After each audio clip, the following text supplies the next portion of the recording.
Welcome, welcome, welcome to the Horse Tourneys Flo-Cal Faceoff Show. I'm Scott Carson, founder of Sport of Kings, and I'm here with my co-host, Chris Larmey. Chris, $569,000 in prize money. This That contest is is, insane. that's a lot of money.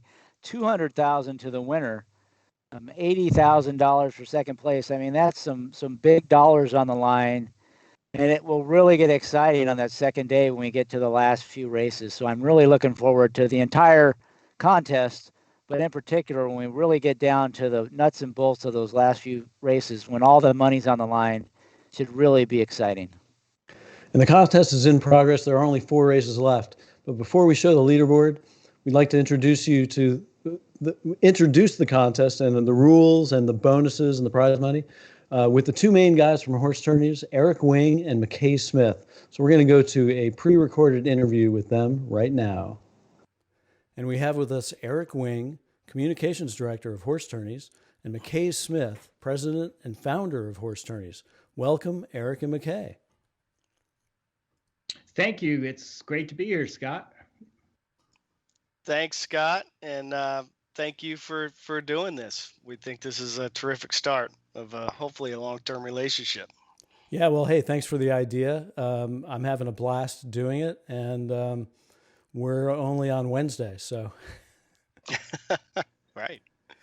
All right, so Eric, tell us a little bit more about the Flo-Cal Faceoff. How much is it worth? I know it's early. It's, the pod is growing. What are the details of the contest?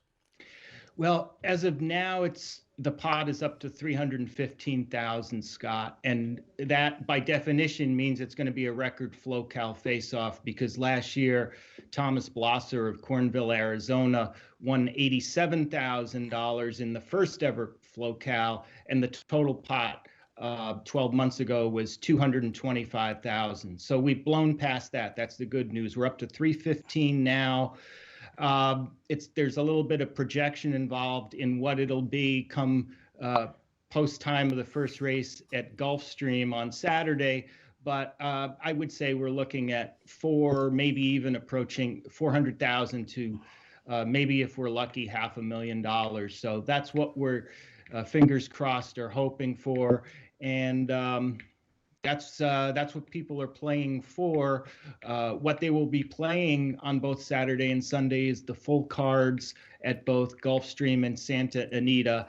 Each day they have to make a $2 mythical win and place selection on one horse in, again, each race of the full Gulfstream and Santa Anita cards on Saturday and Sunday. The usual payoff caps are in effect: 20-1 to win, 10-1 to place. And whoever has the most money or points, if you prefer, accumulated at the end of the 2 days wins the big money, which, when I said it's 315,000, the first prize is going to be 40% of that sum. So we're already looking at 120,000 and hopefully considerably more than that. Wow. That's pretty amazing. McKay, this is the first leg of the tourney triple on Horse Tourneys, and I understand there are going to be some bonuses for winning more than one. What are the bonus options here? Absolutely. Well, first, Scott, let me take the opportunity to thank all of our great Horse Tourneys customers, not only for their participation and support of the Flo-Cal, which, as Eric iterated, has already exceeded our expectations. And hopefully Eric's estimates might be a little bit low there, but we'll see. But obviously this has been a trying year for everybody, and the participation on Horse Tourneys and horse players has been just tremendous. And we hope we've been able to provide some respite and some enjoyment in an obvious trying year for everybody. So, but to answer your question, absolutely. So this year, we instituted what we're calling the Tourney Triple. Last year, we only had two major real money events, the Spa and Surf Showdown and the Flo-Cal. So for 2021, we've added a third event called the Players Championship to make it a triple series, if you will. Not quite a Grand Slam, but a triple. And have instituted a bonus connecting those, couple of bonus pieces there. If someone is fortunate enough to win 2 of the 3 legs, they will receive a $1 million bonus. It's a 40-year annuity. If someone is crazily fortunate enough to sweep the entire 3-part series, then they'll win $2 million annuity. So that's really unprecedented for any kind of online programs. But in addition to that, we're instituting a point system whereby players finishing in the top 100 of each of the 3 events will accrue points that we will keep track of through the series. And the winner of that series will win both an NHC National Horse Players Championship seat and a Breeders' Cup Betting Challenge seat. The second place finisher would win a BCBC seat, and the third place finisher would win a seat to our own, the big one at Laurel, which will probably be online again this year, but we'll see. Next year, who knows? We might add a 4th event. We're working on something right now, but we're excited about tying together the Tourney Triple Series that we think should be really attractive for contest players this year. All right. Yeah, I was wondering, I've heard some people ask the question, like, why are there only 3 of these types of events? Because there appears to be a heck of a lot of demand for them. Yeah, we get that question via email or on our social accounts often. Why aren't you running these more? You could run them every month.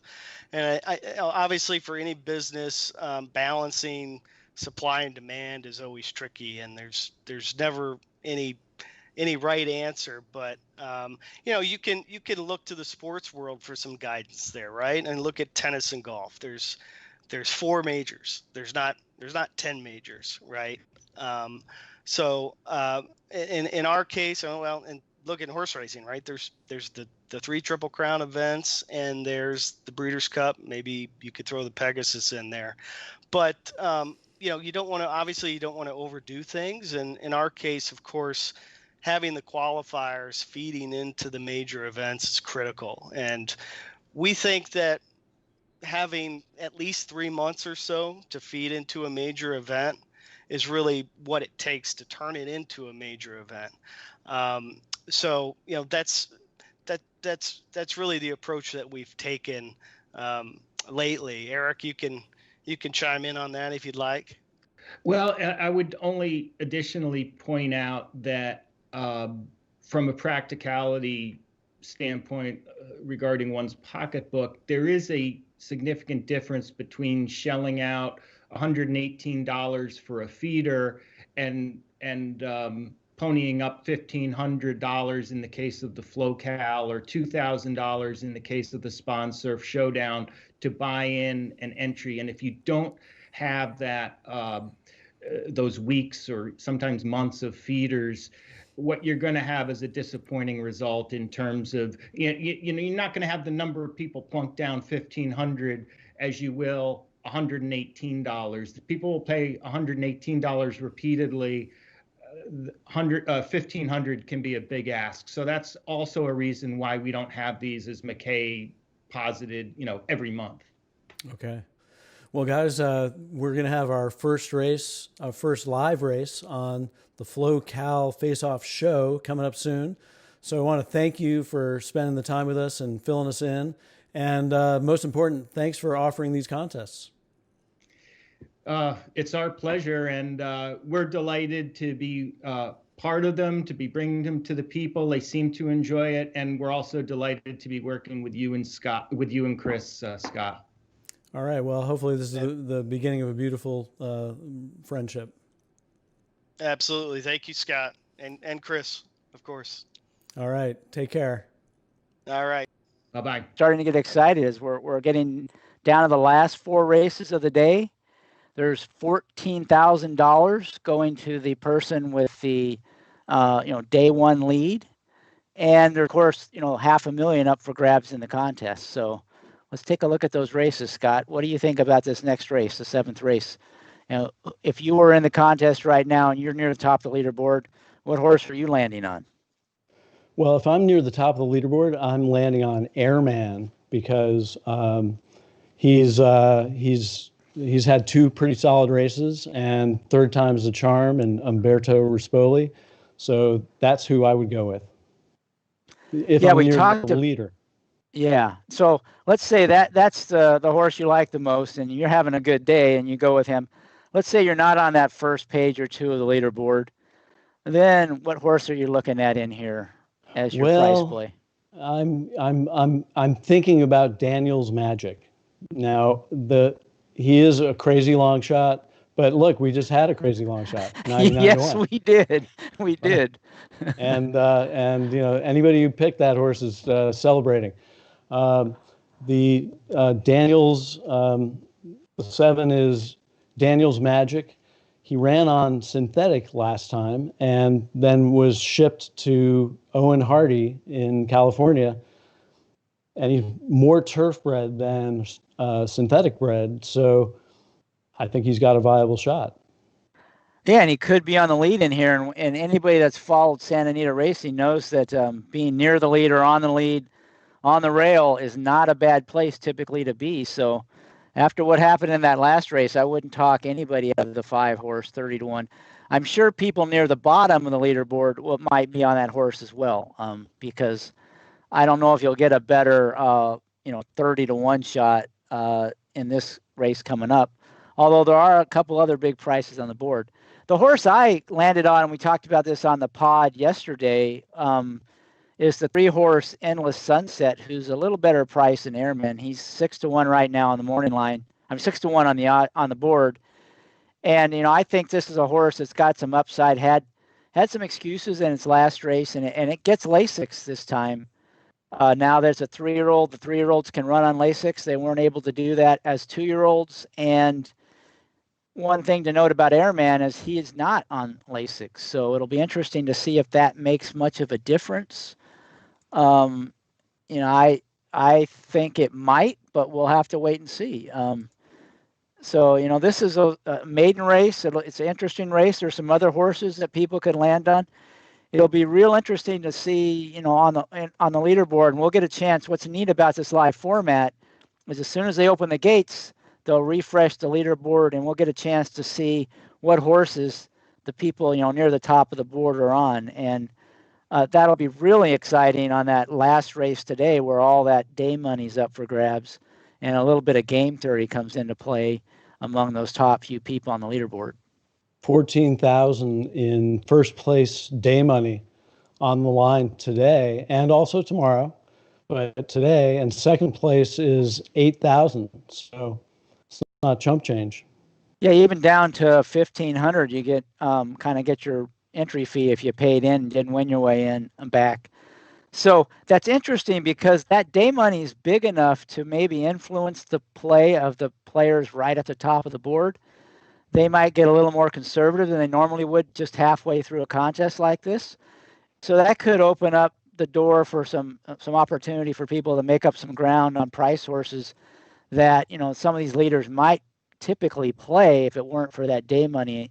So it'll be interesting to see what sort of tactics they employ going into those last few races near the top of the leaderboard, because, it kind of depends on what your goals are. And if you're, 200,000 is a lot to play for, but $14,000 is not chump change. So, well, if you were in third, or let's say you were on the lead, would you be playing conservative to try to get that 14K? Me? No.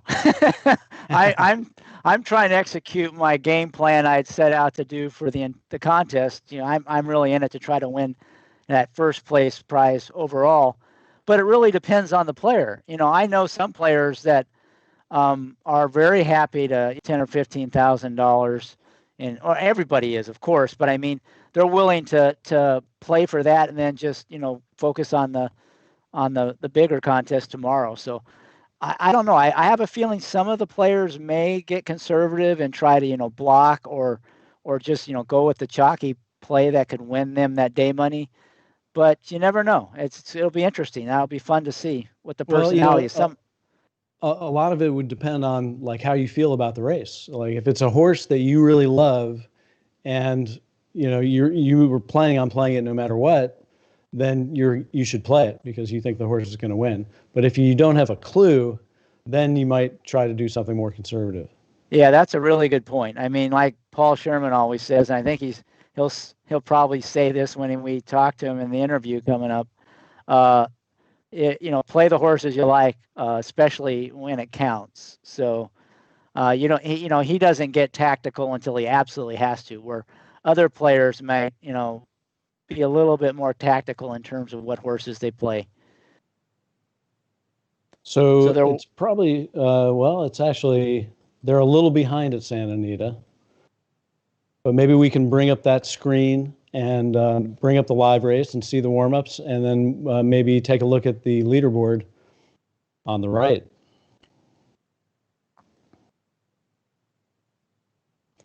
Yeah, right now the favorite is the one horse, the European Shipper for Phil D'Amato. That horse is certainly a contender in here. That's sort of the chalk. And then Airman, they're both vying for favoritism at 5-2. Everybody other than the 7-horse North Pole is a pretty good price on the board right now. So there's a chance to make up some ground. I mean, right now on the leaderboard. Oh, I think our producer AJ needs to refresh that leaderboard. All right. So when we get it, that shows the most recent. There we go. Yeah, and you can see Anthony Matera is in the lead, but he's only $11 ahead of Albion Benton in second, and Ben Clayton right there, both at $153. And then it's pretty bunched up. I mean, there's quite a few players that are still in contention, for the day money prize. And with 4 races to go, anything could happen. Now you can see that Kevin Cox hit with just a command, that 99-1. And the interesting thing is that nobody in the top, nobody like closer than $64 picked that horse. So it was sort of a bottom heavy pick. Like, there were a lot more people who picked it at the bottom of the leaderboard. The highest one in the leaderboard was Kevin Cox, and he's sitting in 5th now. Yeah, there were quite a few long shots in that race. It was a big field, and that horse was 100-1, so it's not too surprising that the people near the top didn't have it, and it's not too surprising that a lot of the people near the bottom did. And that's just the nature of these live contests. You have to get tactical at some point. And for the people who pretty much were, at zero heading into that race and actually heading into the next few races, they're probably all going to be really aggressive with their plays. And they might be on about the 5-horse Daniel's Magic. That's the sort of horse you're going to be playing if you're down there near the bottom of the leaderboard. But near the top, you can do more playing the horses you like. And it'll be interesting to see if the players near the top are going to land on the 1 and the 6, or they're going to try for something a little bit more aggressive, like, the 3-horse that I mentioned, Endless Sunset, who's still 6-1 on the board. That 10-horse Enough Nonsense is the one I think that Steve Wolfson, our guest on the pod this week, picked as his play. That's another live horse in here that's a little bit bigger price. So, it'll be interesting to see who they put up here because, there are quite a few ways you can go. And this is a maiden race where there are a lot of unknowns. It's a tough race in a contest to really have a big opinion on. Getting back to the last race, as we talked about on the pod, which was a little bit focused on the Flo-Cal Faceoff, that was the kind of race that you pick the long shot, right? I mean, you that was the opportunity to get one. The only problem is that there were so many of them. Yeah. And if you were playing the pick 5, now if I played a very small pick 5 and now I'm out, but if I was following my rules, I would have included that horse because I always include second-time starters if I possibly can. And that's just a second-time starter. You can just toss the first race. That's a little bit of red boarding, but yeah, that horse definitely wasn't pushed. If it's a horse racing broadcast, there's going to be some red boarding. Okay, But I'll pile on the red boarding. That horse actually, they didn't persevere with him at all at the last part of the race. So I mean, it was a complete toss race. You had no idea really how good the horse was, but you didn't want, the fact that it ran so poorly in that debut wasn't probably indicative of its ability. And obviously, after the race, it's easy to say that. But even the 11 horse who just about won, and he got beat a nose, Funkenstein, that's the kind of horse in that sort of race that you might want to play. We talked about on the podcast. It was the only first-time starter, but you knew there wasn't any, really good horses in this field, and that's the kind of race where first-time starters often win. So, and I think he was 17 or 18 to 1 and almost got it done. So I feel a little bit sorry for the people who played Ben Zagoli, because he looked like the winner, and then he just got really goofy and green in mid-stretch and just quit running. I don't know if he was just tired or some mental issue, but he sure looked like a winner in mid-stretch. And I'm sure they were thinking they were home free at like 6 to 1. But that's the way it goes. Looks like they're getting ready to load for this race, and we'll be able to refresh the leaderboard once they open the gates and see who people played. Yeah, as soon as they open the gates, we'll want to refresh that leaderboard. However, we'll hopefully, it might take 1 or 2 refreshes for it to actually go through, because they're pretty good about it on Horse Tourneys, but there might be a few second lag.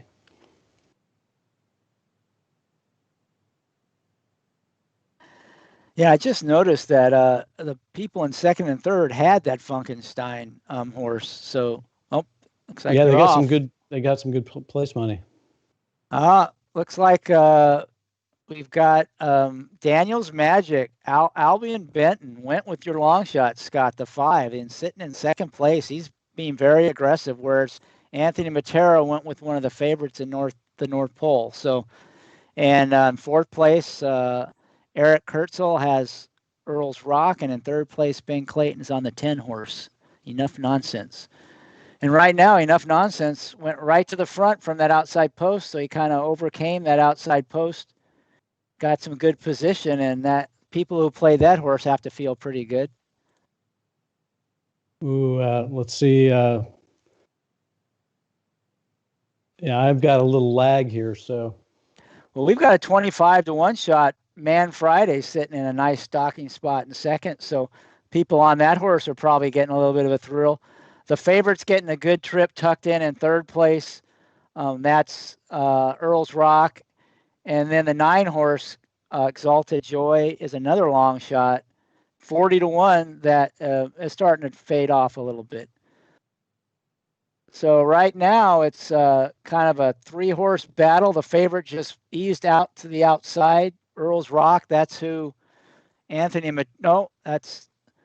who the fourth place Eric Kurtzel has, and it looks like Earl's Rock is going to take off and win this race, and that will help him out quite a bit. There's a bobber for second. It looks like the 4 got up. I don't see anybody on the 4 until you get down to 15th place, but actually that horse might pay about $20 to place. Yeah, looks like the 4 got it. Yeah, so that 4 is where you probably could make a move. We might see Mark Simonovich and Mark Feld, the Marks brothers, although they're not brothers, but they're 15th and 16th. They're probably going to march up the leaderboard and crack the top 10. But the big winner in that one was Eric Kurtzel, who had that 1 horse. And I don't think that's going to be enough to put him into first place, but I think that will put him into second. You have to love the play by Albion Benton, though. I'm going with the 5 horse. For some reason, that 5 horse didn't get sent, but that was a gutsy play, playing a long shot when you're sitting in second with that day money on the line. Yeah, I mean, that's why he's in second, right? Because he's making some gutsy plays.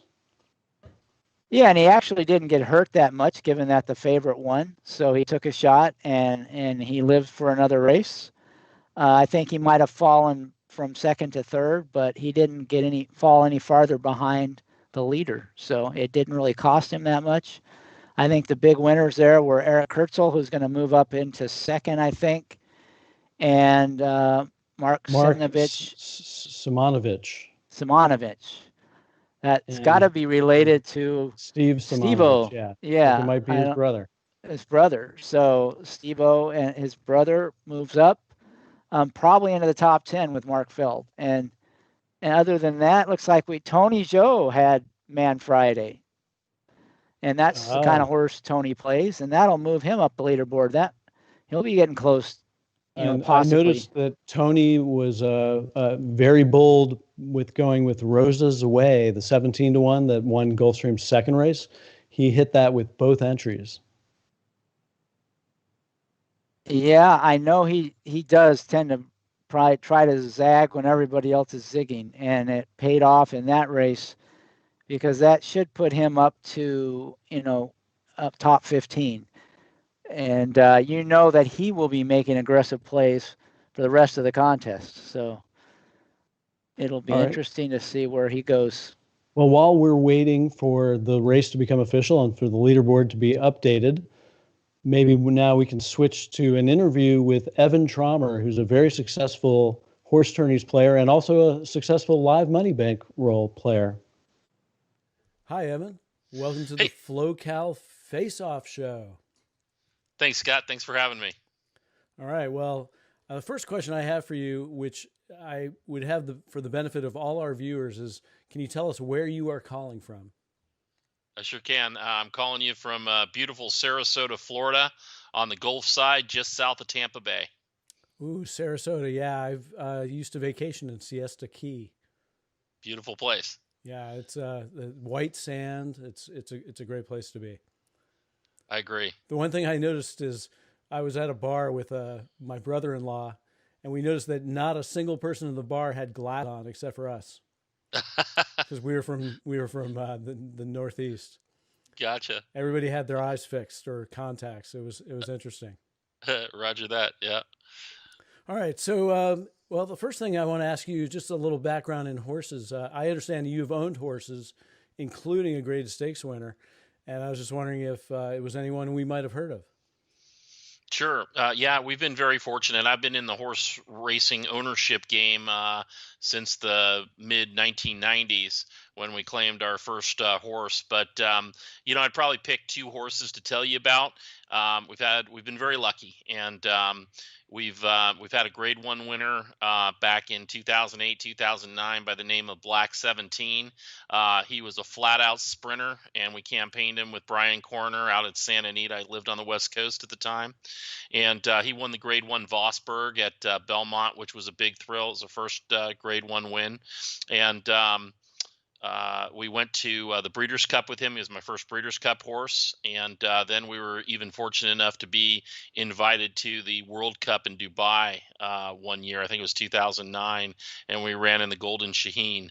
And that experience is something I'll never forget. It was just incredible. Wow, that's sweet. Yeah, our other horse is more recent. It goes back 2 years ago. And we got a filly with Kenny McPeak, and we named her Princess Warrior after my wife's coffee mug. I wanted to name the horse after my wife, and she had a coffee mug that said, "Some days I'm a princess, some days I'm a warrior. Choose wisely." So there came the name, and we named her Princess Warrior. And I owned her in partnership with my sons and a few other relatives, and it was their first horse. And the very first race at Churchill Downs, she went 110 flat and beat Mia Mischief, who obviously went on to great things and became a Grade 1 winner herself. And that was the start of it. We had her on the Oaks Trail, and she kind of fell off form. And then Kenny decided to put her on the turf, and she just took off from there and ended up winning the Grade 2 Mrs. Revere Churchill Downs a couple years ago. And unfortunately, she broke down on the track, but we were able to save her. And she is now expecting her first foal in about 30 days or less to Constitution. So we're Awesome. very excited. Yeah, we've got a foal I coming. mean, that's your foal. You still own her. We still own her. We might put her through the sale. I don't know. I've sold off a piece of her, so we're going to talk about that. But if I know me, if that foal looks pretty good, I'll probably want to keep her, but or him. But we're really excited about it. If that foal possesses half the heart this filly had, that horse is going to be a winner. So we're pretty excited. Awesome. Now, as far as contests, since we're in the middle of a contest broadcast, I understand you've won the Keeneland Grade 1 Gamble and you've won their Fall Big Money Challenge. Yet all I see is your name in Horse Tourneys emails and tweets. Do you have a preference between live bankroll and mythical win place tourneys? It's a great question. I kind of have to split the question though with you. I'm sorry to not go one way or the other. I've had bigger payoffs in the live money tournaments just by nature of that. That's how the grade 1 gamble and the BCBC is. And it's been a while since I've won those. I was back in 2012 and 2014, but those were nice scores and those were live money races. But obviously I've had more consistent success on horse tourneys and the $2 mythical, because that's the main contest format, and I've done pretty well on those on a consistent basis. So cool. Well, since the Flo-Cal Faceoff is mandatory win place, 2 tracks, 2 full days, what would you say is your strategy and what would be your key to success? I've been asked that question a few times with different interviews on different subjects, like the Keeneland races and things like that. And I kind of always give the same answer. It really is, you got to be hot on those 2 days. You got to be seeing the races, and you got to be consistent, especially on a 2-day event with 2 tracks. You kind of I think it's a slow and steady wins the race type of approach. Now, it doesn't always work out that way. Sometimes you have to, you catch a couple of long shots and that puts you into the thick of things. But I would go into these things trying to be slow and steady, try to build a good amount of money. All right. Now, I know that you have 2 entries in this contest, and the question is, and I always ask this, and I have different answers from different people. Sure. Do you consider it essential to have 2 entries, or can it be a double-edged sword?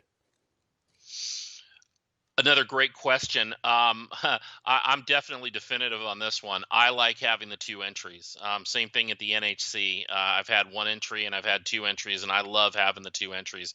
It gives you some options, and usually 1 entry gets ahead of the other one. So if you strategically have to use that other entry to play some longer priced horses to get back into it, that's your forum to be able to do that. If you love a longer priced horse, then you got to bet it. You got to go with your gut.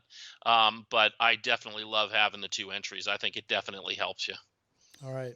No doubt about it. And I know a lot of our viewers are, many of them will have had some success in these big money contests. What would your advice be to somebody who hasn't achieved that kind of success yet, but is trying? I definitely would render some advice if they'd be willing to listen, and that is keep trying. You do not have to be the best handicapper. You just, as I said before, you kind of got to be hot on those days, and if you know enough about the horses and you've had good days at the track, then you've got in this tournament. So you just gotta go in there and try to see the horses the best you can, see the form the best you can, and keep plugging away. I also think Horse Tourneys offers some really good ways for folks if they've got different budgets and things like that, and they can't necessarily buy into too many contests or what have you. Those feeder contests to get up into the next stepping stone to get into these big contests is a great way to do it. But keep trying, keep going after it. I'm probably a mediocre handicapper. There's guys in these tournaments and guys that I've beaten before that I feel are much better handicappers than I am. But I'm consistent. I keep playing week after week, and I try hard. And sometimes I see the horses right, and I get it. So I would tell a new person, keep trying. You absolutely can have a shot at winning this thing, and I fully believe that. All right. Well, this is going to be airing with 3 or 4 races left on the first day in California. I hope that you are on the leaderboard. I hope you're at the top of the leaderboard or near the top of the leaderboard, and just want to wish you the best of luck. Thank you, Scott. I really appreciate it, and I hope that happens. I'd love to be there, and we'll see where we go. I'd love to try and get a big win on that. That's still missing from my resume, so I'm going to be in there gunning. Appreciate the time. All right. Well, hopefully being on this show will be good karma. So I love it. Good luck again. Then I'll be calling you every time to want to be on the show. Give me the omen. As horse players, we definitely believe in that. We need talent. So. Okay, some exciting movement on the leaderboard as we near the end of the first day. Tony Zhou hit with Man Friday on both his tickets, moving him into 12th and 13th place. Eric Kurzal moved within $6 of the leader, Anthony Butera. So he's smelling that day prize money and wondering how he's going to tackle this race. And then we've got Mark Simonovich and Mark Feld, who also hit with Man Friday. They're in pretty good shape. I would feel pretty good being in the top 10 at this point in the contest. Oh, yeah, for sure. And the overall contest, and they still have a chance with 3 races left, even at the day money. So it'll be interesting to see, what tack they take. Looking at that race, the favorite did win, but we did have a long shot run second.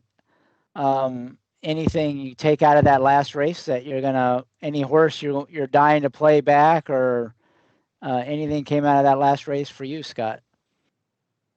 Because I'm doing a live stream for the first time ever. No, I barely even saw who won the race. Well, the one thing I'm going to file away is Airman didn't have Lasix and he didn't run that well. And based on his form, you'd expect a better performance. So it'll be interesting to see if he gets Lasix next time. I think he might be an interesting one to play. So that was the only thing I kind of got out of that race. Well, so this is an interesting race because there's a super heavy favorite, Fighting Mad, trained by Bob Baffert, and the horse is 3-5.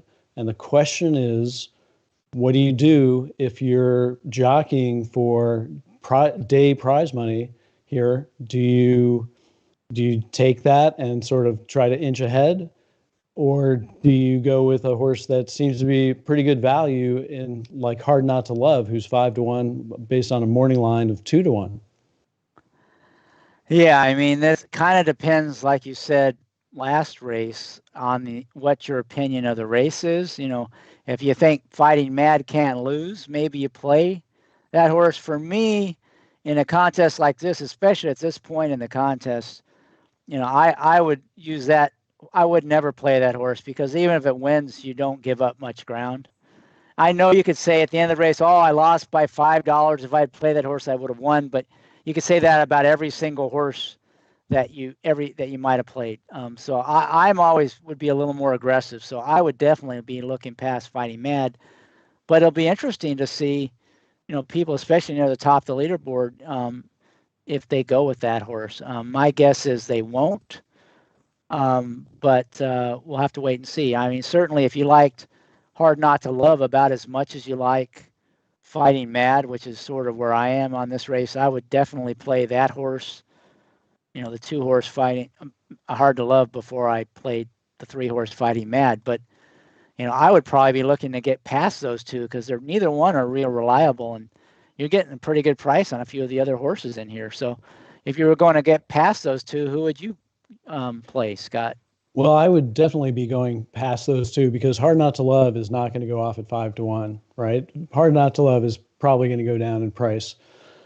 There's 2 that interest me here, and one of them you like, and the other one I like, and I actually like them both. One is Proud Emma, the 1, and the other is Saninas. I think that's how you pronounce it. That's the 5-horse. That one's at 9-1, and Proud Emma's at 7-1. And these horses are like a little bit slower, but what's interesting about them is that they have pretty nice patterns coming into this race. And Hard Not to Love and Fighting Mad have run some pretty huge races, and they may not be ready for their best right now. Yeah, I agree with you. One thing that any of the players have DRF formulator, or if you haven't used it, one of the big advantages of a formulator, I think, for contest players in a contest like this with a live format is they have a projected odds for the horses, which it takes into account the will pace from the prior race into this race, but it does some other things. I don't know the algorithm, but it's pretty accurate. And so you can look at what the projected odds would be. And so you were saying, Hard Not to Love's not going to go off 5-1. Well, according to Formulator's projection, it will go off at 3-1. So you're right about that. It's certainly still going to be a higher price than the 1-2 that Fighting Mad is projected to go off at. But you mentioned Proud Emma.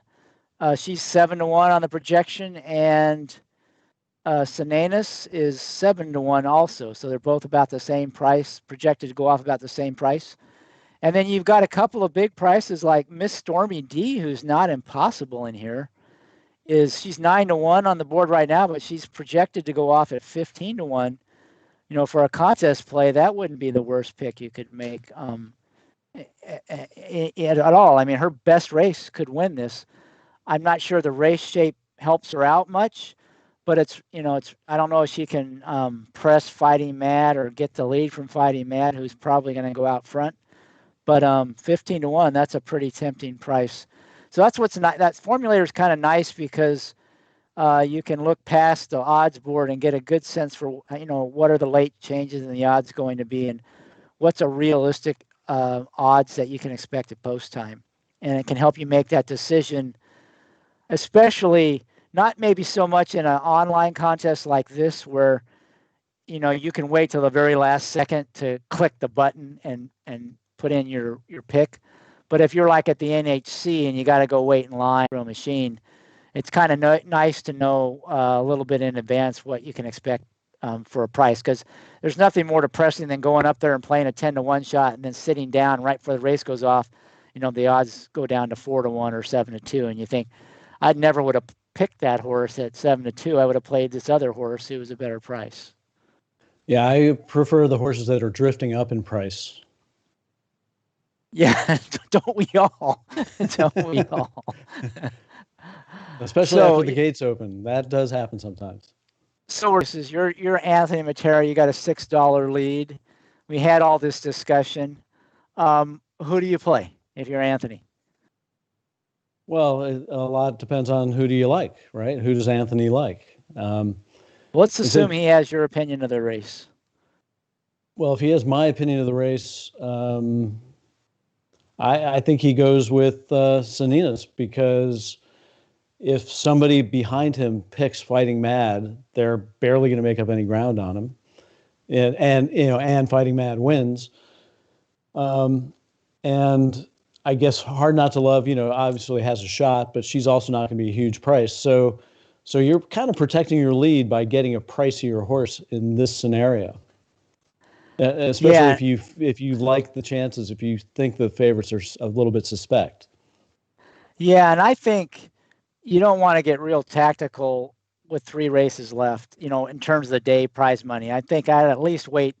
I would probably wait until the last race to really have that be a driving factor in my selection. So I'm with you, based on what you were saying about the race. I would go with the 5 as well, if that was, if I were anywhere on that first page in the leaderboard. That's probably the horse I would play based on your opinion of the race. Based on my opinion of the race, I would probably play Proud Emma, but they're both about the same price. I just like Proud Emma a little bit more. You like Sananas a little bit more, although to me, they're both about pretty close. And so, either one of those makes sense to me. I wouldn't be against playing Hard Not to Love if you liked her more than the two of us do, because 3-1 seems like a square price on that, given the way they're wildly overbetting the 3-horse Fighting Mad.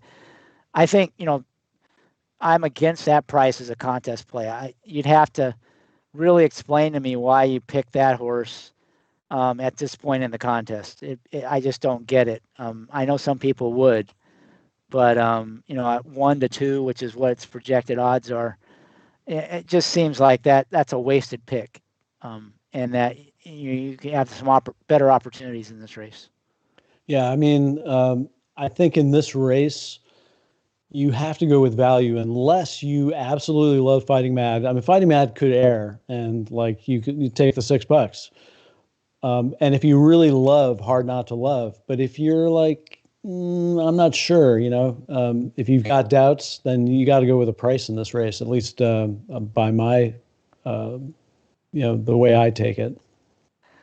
So of the three other, so you have a couple long shots that in here, Miss Stormy D, the 6, and the 7 horse Never Be Enough. If you're near the bottom of the leaderboard, do you go with 15-1 projected odds for Miss Stormy D, or do you go for the Bomber at 27-1 projected odds on Never Be Enough?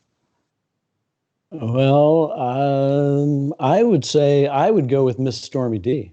And the reason why is because Mike Smith has been riding Hard Not to Love for like the last 7 races. And he and John Shareffs, the trainer of Hard Not to Love, were the connections of Zenyatta. So, like, would John Shareffs be taking him off Hard Not to Love? Probably not. So it seems like it was a choice by Mike Smith to ride Miss Stormy D. And Miss Stormy D has one good race, and she's second off the layoff. So I'd say I would be much more interested in that horse at 10-1 than Never Be Enough at 20-1, because Never Be Enough just has never run fast enough. Yeah, that's a good point. A little interesting jockey intrigue there on who's riding whom.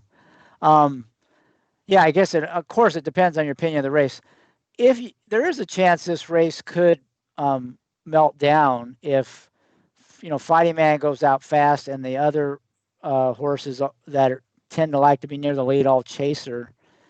In that case, you could make a long shot case for Never Be Enough to kind of clunk up late, maybe even not win, but run second and get 20 points, that way. So I could see either play being a reasonable play. If I were at the very bottom, I'd just go for Never Be Enough just because, you're getting the calf horse there. But if I were mid-pack. But what if you like Saninas and, the horse is 8-1, then, and you miss out on it, then you got to play long shots every single race for the rest of this contest. Well, that's why I'm saying at the bottom where you're down at like 0 and you're 160 points behind, probably at the point where you start, taking the shots. 2 of our successful contest interviews, which are coming up, Paul Sherman and Wendy Long, both make the point of saying, don't panic, right? I mean, like, would you rather have a goose egg going into tomorrow or at least have, $30 that you're going to get with a 10-1? Yeah, I mean, that's one way to look at it. When you're halfway through the contest and you're, 120 points behind or 140 points behind, then I think you really do need to change your game plan. I agree, you don't panic right away. Like when that first long shot came in at the start of the contest, wasn't time to panic. It's one horse. But at this point in the contest, to me, there's like 3 stages to a contest. My analogy is like to a chess match. Chess is a great game, and there's an opening, and the opening, that's like the first third of the contest. That's when you're trying to get your pieces out on the board. You're trying to position yourself to execute your plan. And you want to stick to that plan and just wait and see how it unfolds. So you certainly don't want to be panicking or changing based on results at that point. But now you get into the mid game. In this case, we're kind of midway through the mid game. That's when you got to start making some tactical adjustments to your plan depending on where you are. And so, if you're way down at the bottom and you're at 0 or something, 8-1 shot's nice, but it's almost time to start panicking. We're gonna have to disagree on that because, if you're gonna win anything in this contest, you're gonna have to have some medium priced horses. It's not like you're gonna get like 3-4 cappers. So you're going to have to get some medium priced horses. Now, the one thing I will say is that, you have to like that 8-1, right? I mean, you're not, if you have no clue, if you only like the favorites, the favorites, and you're just, then yeah, maybe it's okay, right? But if you like the 8-1, then I think you got to play it. So when do you stop playing the 8-1 if you have 0? The last couple of races. Well, by then you're mathematically out of it long before. Yeah, I know, but you could go into, again, you could go in. Well, I think we have to switch to our live racing now because they're loading into the gate. It's a good discussion. It's philosophical discussion. It depends on your approach. And there's more than one way to skin a cat. I just think it's a little too early to be only shooting for 20-1s. There's still over 20 races to go. Yeah, I didn't say that only. I'm just saying in this case, if you don't have a super strong opinion on the 8-1 shot, then you should be going for bigger prices. All right, so we're loading up for the next race. Are we showing?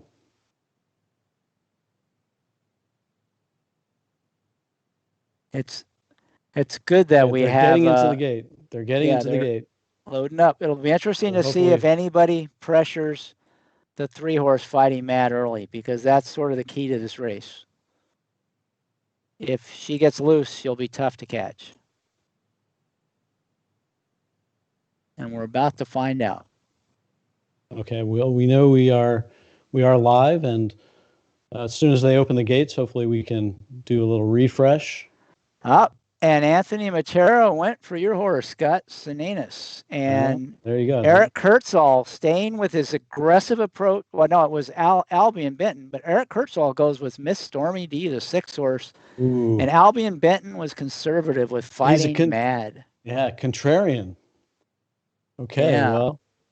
And Fighting Mad did not get an easy lead. Hard Not to Love's taking it to her right from the start. And this could melt down, and we could have another big, we'll see if these are the best 2 horses. It'll be interesting to see what happens. They're pretty far ahead. Sinanis is in pretty good shape, though, if they run their eyeballs out. Yeah, he's had a perfect trip, and it looks like Hard Not to Love is kind of giving it up. Sinanis is coming on. No, they're coming on. This could be a total meltdown race. They made a middle move. Yeah. Sinanis is looking pretty sweet right now. But I don't know. The 6-horse. The 6 looks pretty good, too. Miss Stormy D, that's the horse that Eric Kurtzall went with. And right now, she looks like the one to win. That's going to win this race. But Sinanis is digging in. We'll see. Yeah, now he's starting to pull away. So Anthony Matera maybe is feeling pretty good now because the 6-horse is starting to flatten out. Yeah, and really nobody's coming from behind. So it looks like Sinanis is going to get the job done. And hopefully that 6 can hang on for the price, for the place money. It's going to be close. Here comes Hard Not to Love. Oh, that's a bobber. Yeah. I think the 6 might have held on, but it looked like the 2 might have got the bob. So that was an interesting finish to that race. Wow. So that's really impressive that Anthony Matera picked Sinanis. Maybe he was listening. Maybe he's been watching the live stream because that's what I recommended. Well, what were the final odds on Sinanis? So, there I rest my case. Never Be Enough is still running. So I'd rather I'd rather have hit with that 7-1. And now I've got like $21. Wow. We talk about resulting and redboarding. Hey, you've got I picked the horse. You've got something growing on your shoulder there, Scott. Ladies and gentlemen, this is Squeak. I've neglected her today. Squeak, you got to go. So that photo is really big because if Miss Stormy D did hold on, then Eric Kurtzall is, he holds on to second. Well, he doesn't really give up much in the way of ground either. Probably Alan Levitt could catch him potentially. He's 23 behind Eric Kurtzall. And Kevin Cox is there in fifth. He's got Miss Stormy D as well. All right. So this photo is sort of important for a couple of the players right now, and they haven't put it up yet. But Santa Anita with an impressive race. It was interesting. Hard Not to Love went gunned right for the lead from the start there. And Fighting Mad kind of crumbled, which that horse has done in the past as well. So good pick. We still good contest play. Because we're not listening with sound, we still don't know if we're pronouncing that horse's name right. I know. Hopefully Frank Miramati pronounced it the way we're pronouncing it. Well, hopefully he pronounced, yeah, because that would mean he pronounced it right. Oh, you got some confidence on your pronunciation there. I have no idea how you pronounce it, but I just know the horse is fast and it won the race, and they still haven't posted that place photo. Maybe we have a dead heat, which will be to Anthony Matera's benefit, because those people with the 6 horse behind him. Miss Stormy D held on for second at 14-1. So now you're going to get really nice place prices on both Santa Anita and Miss Stormy D. Yeah, and she was sort of a logical price horse to play in there. That was not, that a real tough one to come up with. Fighting Mad was clearly a bad play at the price, whether it won or not, and it didn't win. So that was pretty good for I think most of the contest players. I'm looking to see if anybody played Fighting Mad. Tony Joe played Fighting Mad. Not the kind of horse you'd expect Tony to be on. He also played Proud Emma on his other entry. So I'm not sure what the thinking was there. I'm sure he could explain it. And Albion Benton. It's his computer, Yes, and Albion Benton who played a long shot, if I remember right, in his last race. He played Daniel's Magic, and then he comes back and he plays the 3 to 5 shot. So not sure, that seems a little bit inconsistent in terms of strategy, but maybe he just, like we talked about, just thought Fighting Mad couldn't lose. And he played that horse. So it's kind of interesting to see, people that played. To me, the part that I don't get at all is people farther down the leaderboard playing Fighting Mad. But, I guess they're coming from your philosophy of, hey, that's 5 or 6 points that might be really important at, later on in the contest. So. Well, speaking of playing a favorite, I know that our next interviewee, Paul Sherman, has something to say about that. So I guess now's a good time for us to, while we're waiting for this to be official, now's a good time for us to queue up the Paul Sherman interview. Hello, Paul, and welcome to the show. Hi, Scott. Thanks for having me. I'm excited to participate in this. Yeah, I'm really excited to see you participating, and Bill, and all the big names that we know. I know you've won one of these big tournaments on Horse Tourneys before. Which one did you win, and how much did you win? I won the Surf and Spa. That was a few years ago, and I actually still have the check, which is right here. It was $109,000 I actually won, and I just didn't feel a need to cash the check. I think having the check itself is enough. Shows my accomplishment, so it's sitting there. Someday I might cash it, but the pride.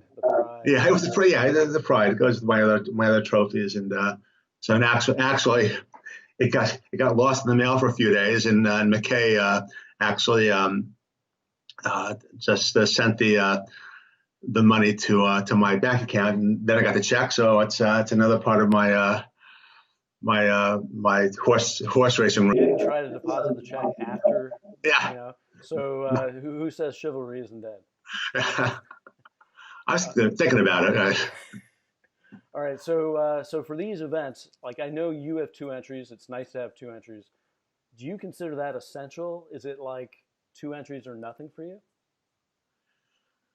No, two entries could go either way. When I won the Surf and Spa, I only had 1 entry.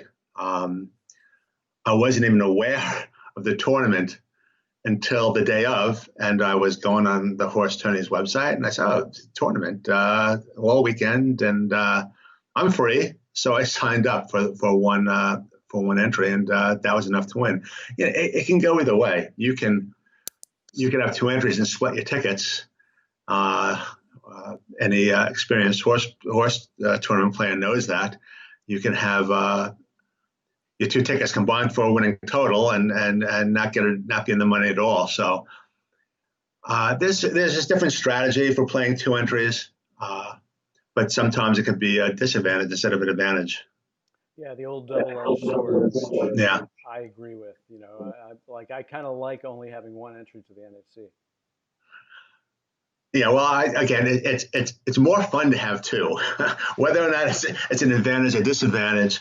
It could go either way, but it's more fun to have two horses covered than as opposed to one. All right, so here's a good example of strategy that I have issues with in this type of contest. When do you play like a 2-to-1 that you think is going to win, and is there a cutoff like 3-to-5, 4-to-5, even money? Where even if you think they're going to win, you might pass that horse because you think there's a better opportunity to get a place price on a long shot. And do you think that it also depends on where you are in the in the standings? It more depends on where the tournament is, what part of the tournament. Of course, you're not going to play a 3-to-5 if you're down by $100 and there are 3 races left. But I'll give you two examples. A few years ago at the Wynn tournament, my brother and I were playing an entry together, and we had a debate whether or not to play a 2-to-5. It's going to win. No question it's going to win. We decided not to play it.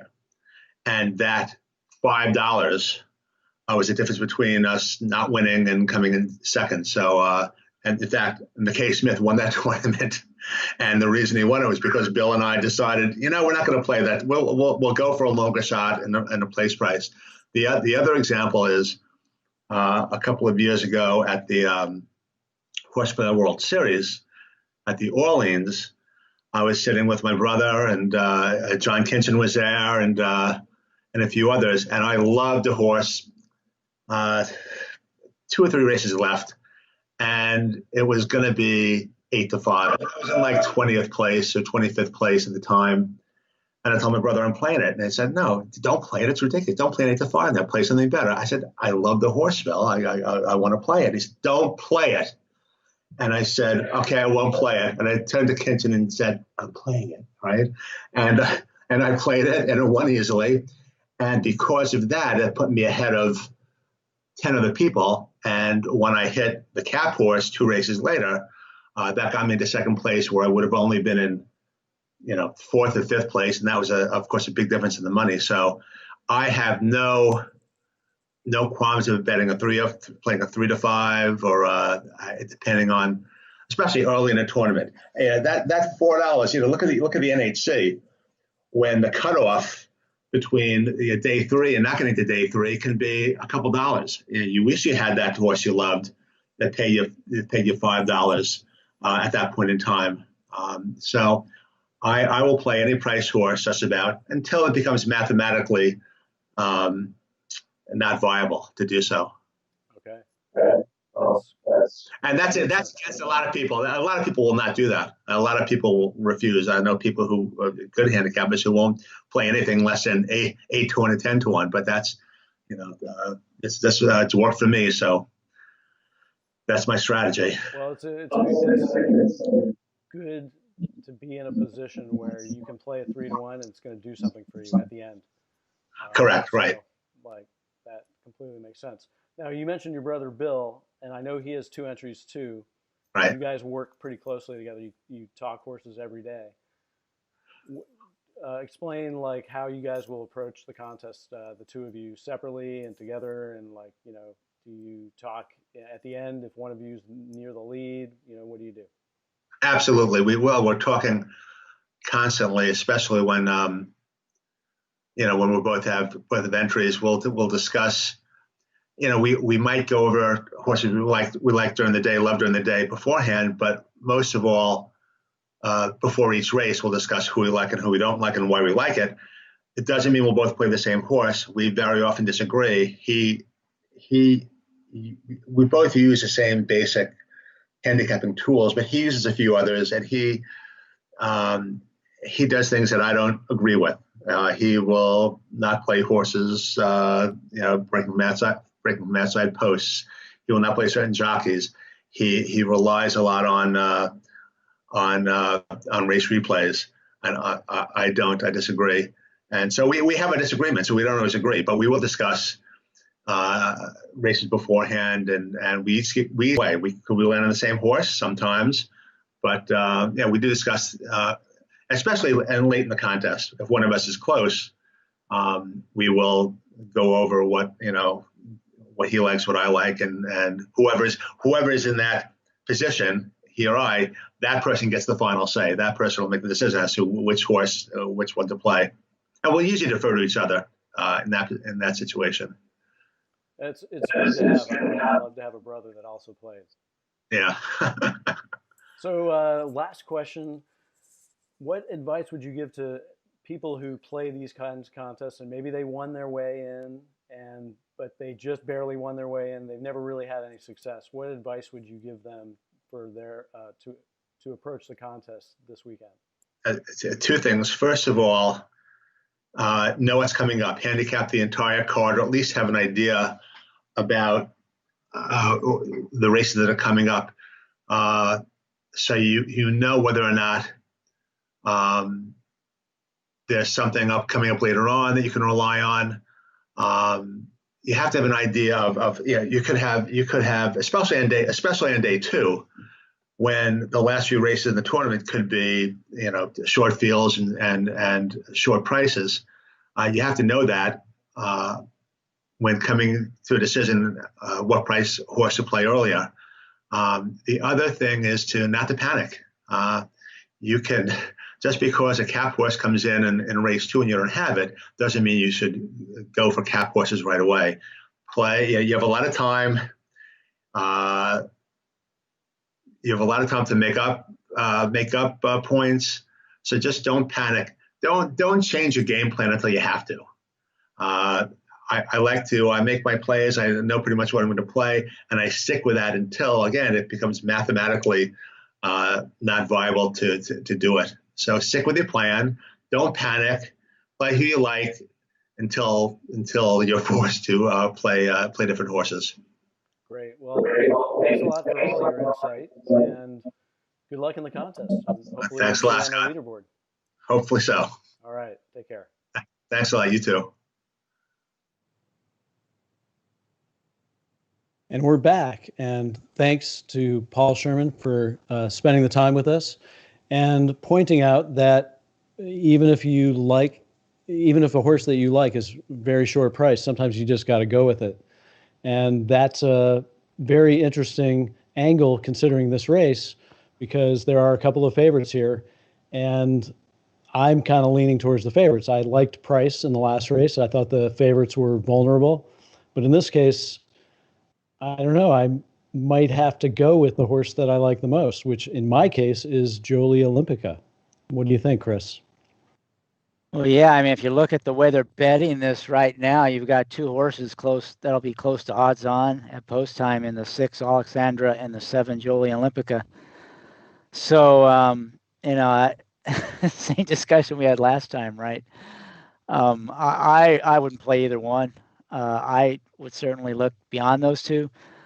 Between the two, if I were playing one of the favorites, I'd go with the other one. You like Jolie Olympica. I like Alexandra. We talked about this on the pod yesterday. I think Alexandra's just got an incredible late kick, so she's the one to beat, especially in a smaller field. But I really like the 2-horse Charmaine's Mia. I think she could be sitting on a pretty good race. She has a new barn, and she shipped in from Woodbine. And last year when she shipped down to Gulfstream, she won at about the same odds. And I think you could see that sort of improvement again in the ship. So to me, if we look at the formulator projected odds, she is 11-1 projected odds. She's 12-1 right now on the board.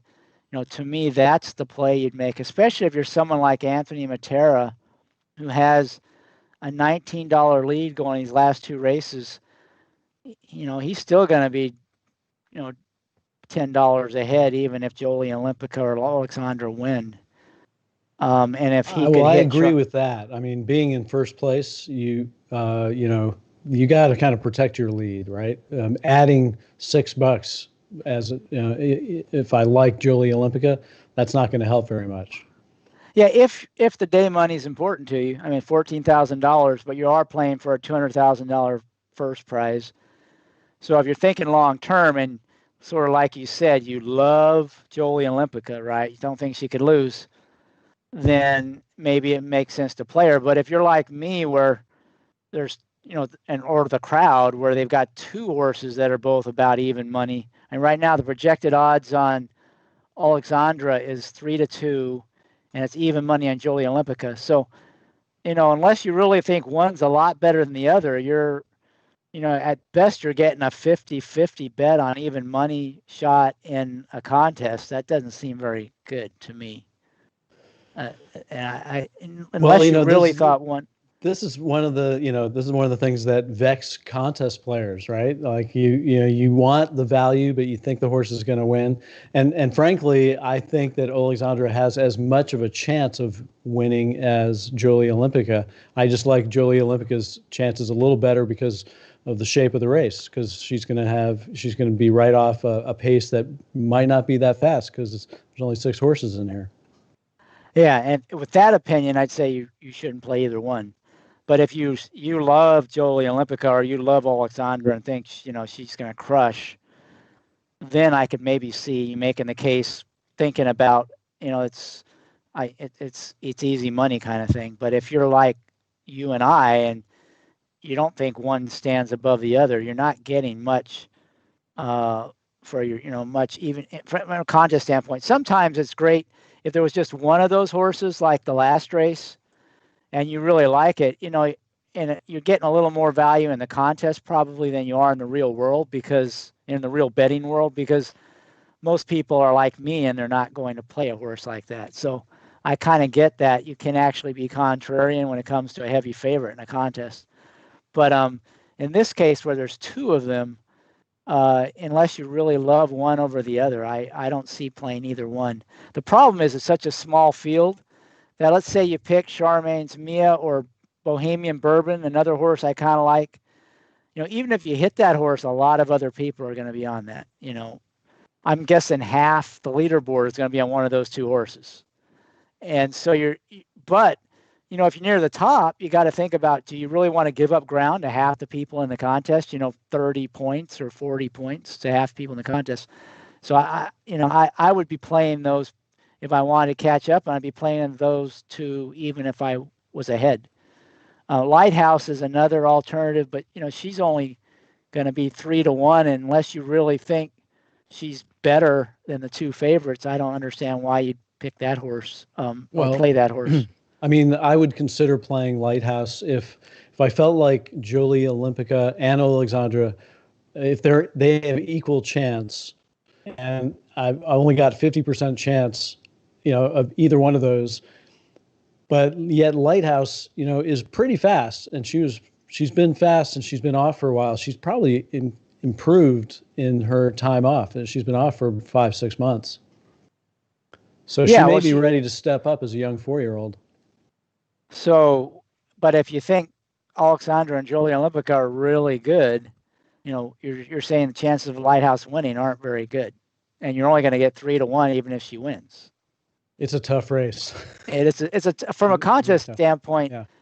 It's kind of it's interesting though. It'll be really interesting to see who on this first page of the leaderboard plays the 6 or the 7 or the 4 or the 2 long shots.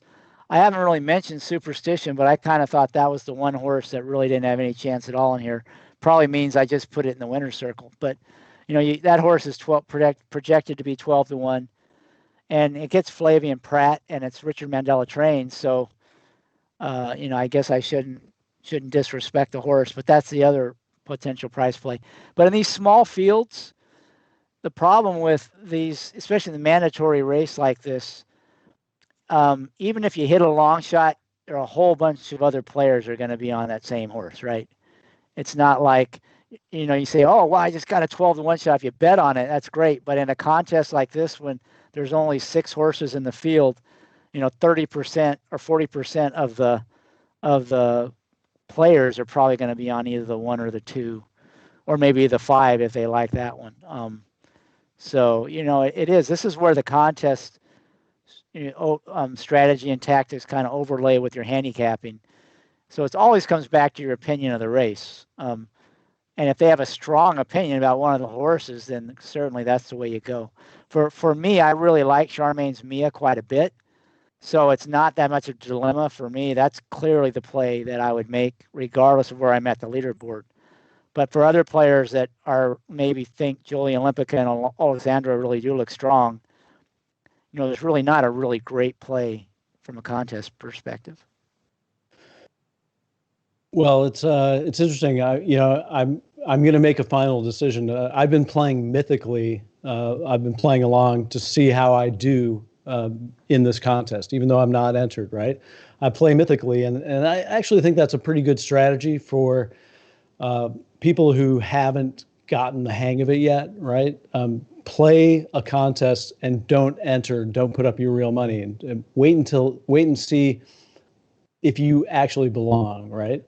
If you haven't been able to succeed, try, playing some of these contests just mythically. And right now, mythically, I have 110 points, which I think gets me maybe into the top 50. Hey, you're doing great. 110. There's nothing wrong. It's about 110. So given that, I think Jolie Olympica has the best shot at winning, I'm just going to roll with her. And, I'll take the $6. And if I lose to Alexandra, so be it. And if I lose to Lighthouse, so be it. I don't like the long shots as much as you do in this race. So that's just my handicapping opinion. We'll see what happens. Yeah, that's what you have to lean on. But at 110, Scott, you'd be in like 36 spots. So you're doing pretty good. If I was actually entered in the contest, I way over handicap and probably would have picked different horses. Well, there's a lesson in there somewhere. Yeah, don't over handicap. Study wrong, right? There you go. So, so it'll be interesting to see after this discussion around tactics, what the actual players on the leaderboard, where do they go? Especially, I'm really interested in seeing who Albion Benton goes with, because he went with the 20-to-1 shot in one race and the 3-to-5 shot in the next. So clearly that was probably based on his opinion of the races, where he probably had real strong opinions about those two horses. But he's definitely unpredictable for me anyway. Well, he may be tearing his hair out, right? He may have sort of zigged when he should have zagged, right? I mean, let's hope not. Neither horse won, but it's possible, because contest players can drive themselves nuts, right? Thinking about these things, and this is like the NHC and having 2 entries and playing like the 20-to-1 on your bad ticket, and cursing yourself for playing it on the bad ticket. It wins, and now you've got 2 bad tickets. So let's play the game. You're Anthony Matera. You're up by $19. He shares your opinion of the race. Are you going to go with Jolie Olympica, or would you try to defend against some long shot coming in here? What would you do? Well, there's 2 more races to go, and considering that Alexandra has just as much of a chance, and Lighthouse also has, I think, a very good chance to step up and improve enough to win here. I'd probably be in more protection mode, and maybe if it were me in exactly that spot, I might go with Lighthouse. Yeah, I would probably, just with your opinion, not mine, because of mine, obviously I go with the 2. I'd probably still go with the 1 or the 2, just because Lighthouse still isn't going to, you'll still be in first place you'd still be in first place if Lighthouse wins, if Alexandra wins, if Jolie Olympica wins, and if you pick Charmaine's Me or Bohemian Bourbon, you've got one of those covered too. And so you'll be in first, you're almost guaranteed to be in first place, or, better chance, even if Charmaine's Me or Bohemian Bourbon were to win.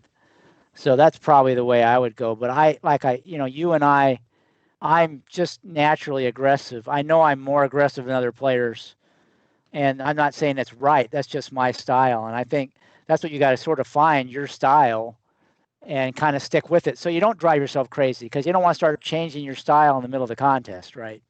All of a sudden, if I all of a sudden start getting conservative, that's probably not going to be to my benefit. Or if you're normally conservative and you all of a sudden start getting really aggressive, it's probably not going to work out. Yeah. It's interesting. The live contest format is one that it's not my strongest suit. I feel better when it's a pick and pray, honestly, because then I just, I just bet my opinions, and I know I'm going to have some prices and I'm going to have some shorter prices. Well, I think it's definitely easier. I think it's nearly as fun because this is more like a real game. It's not like you mail in your picks. You actually have to play it, and you got to deal with the pressure and make decisions under the clock with the pressure on. That's what I like, that competition where, you're on the clock, you're going against other people, and you have to make those decisions, in real time. That to me is much more fun than, doing a research paper and handing it into the teacher and waiting for your doing grade. a pick and pray is a lot more fun than doing a research paper.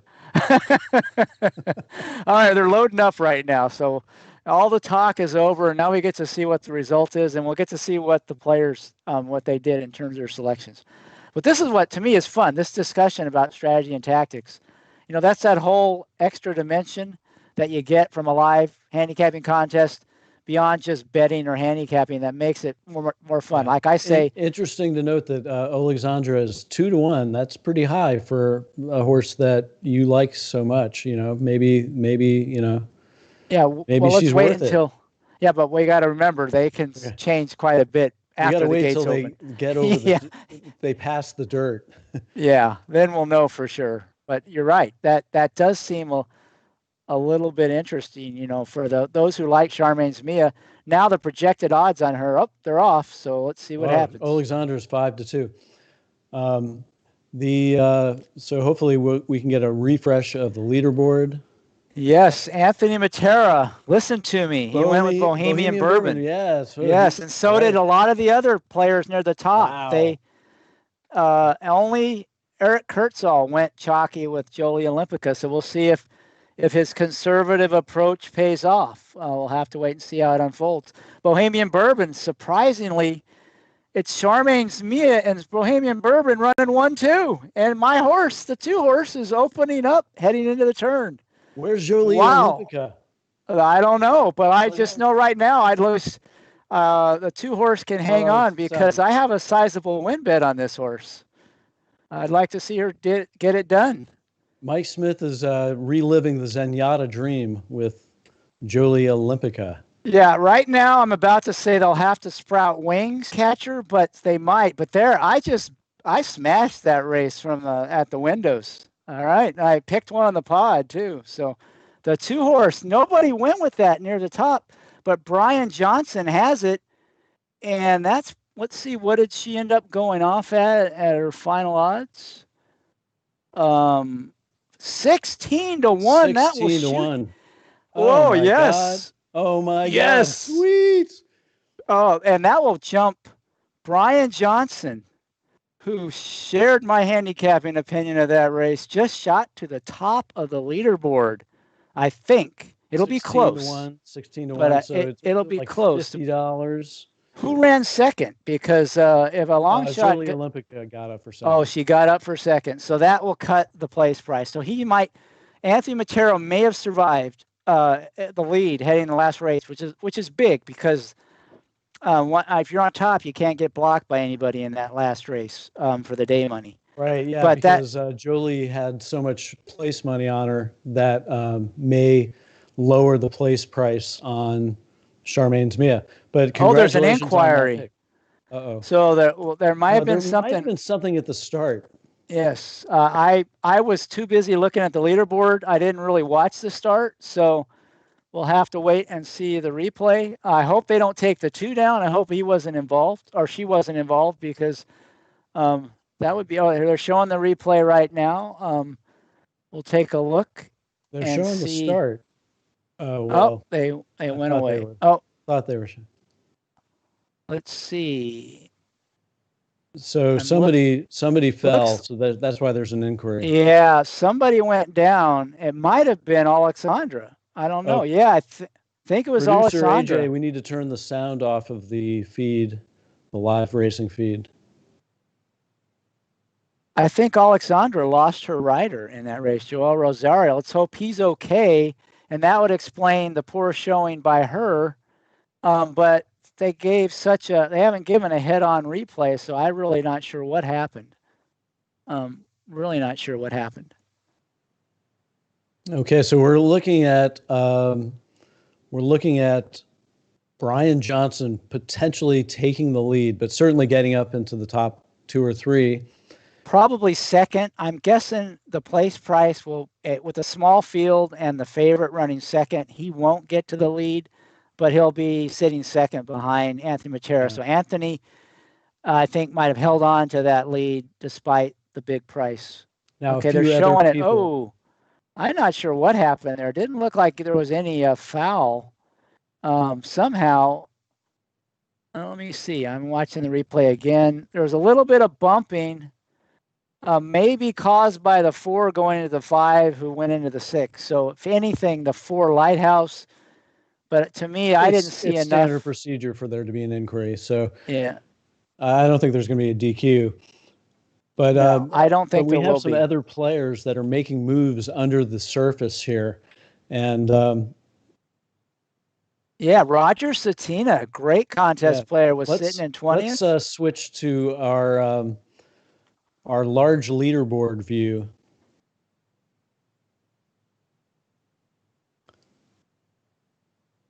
And hopefully we can scroll down.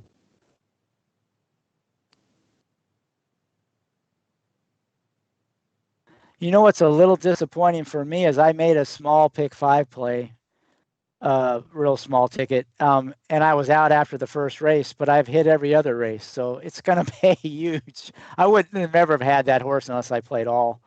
Okay, so we're scrolling through the leaderboard, and we can see that many players had Charmaine's Mia. Justin Wanderer, Roger Satina, Hall of Famer himself, Alexa Zepp. She was on the lead early, and she kind of fell back, but now she's going to be back probably in the top 10. Really good contest player. Joseph Musio, another good contest player.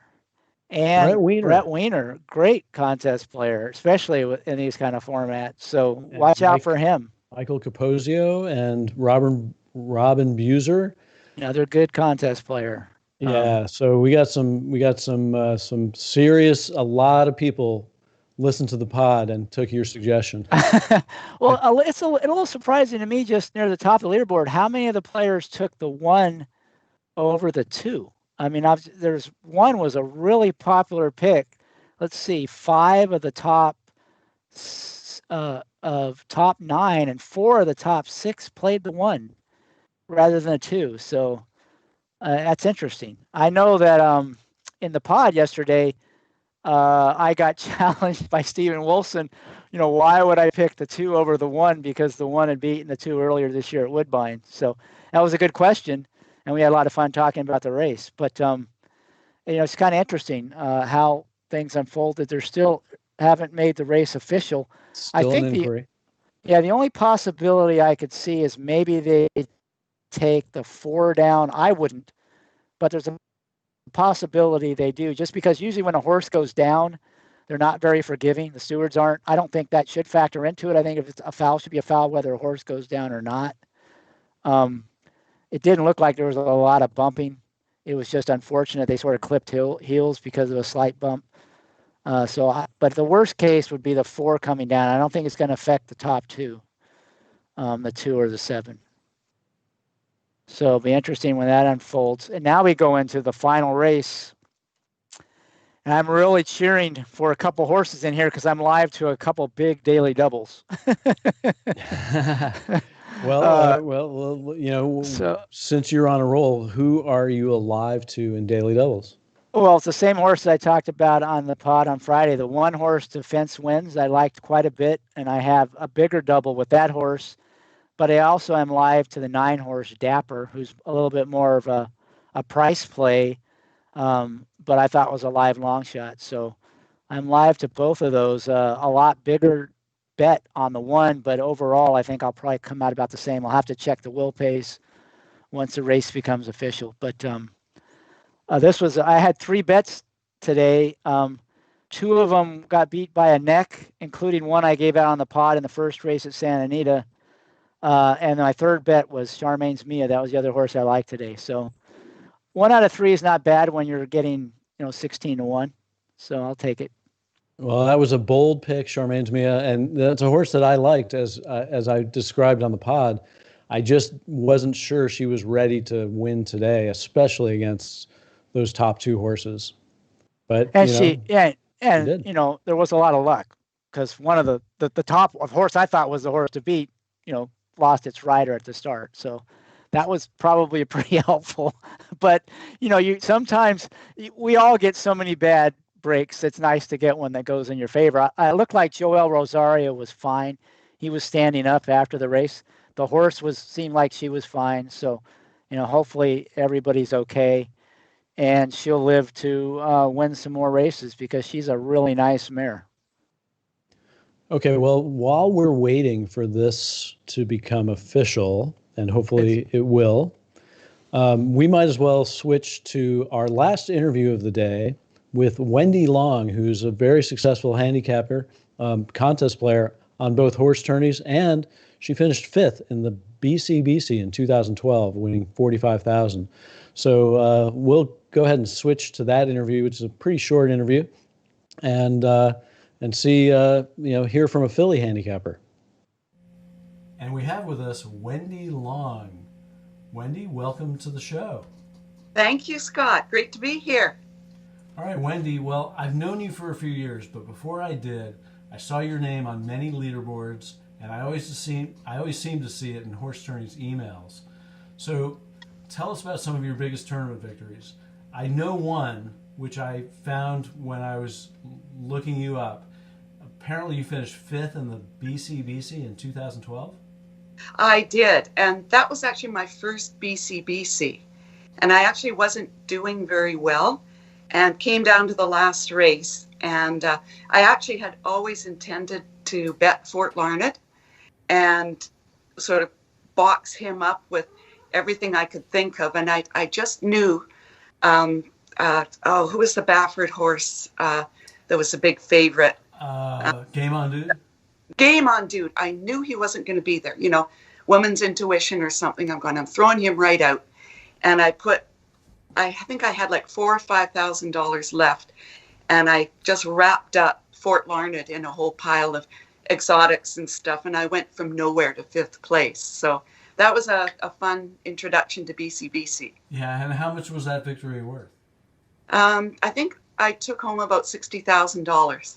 Oh, yeah, right. You got prize money plus you had whatever money you won.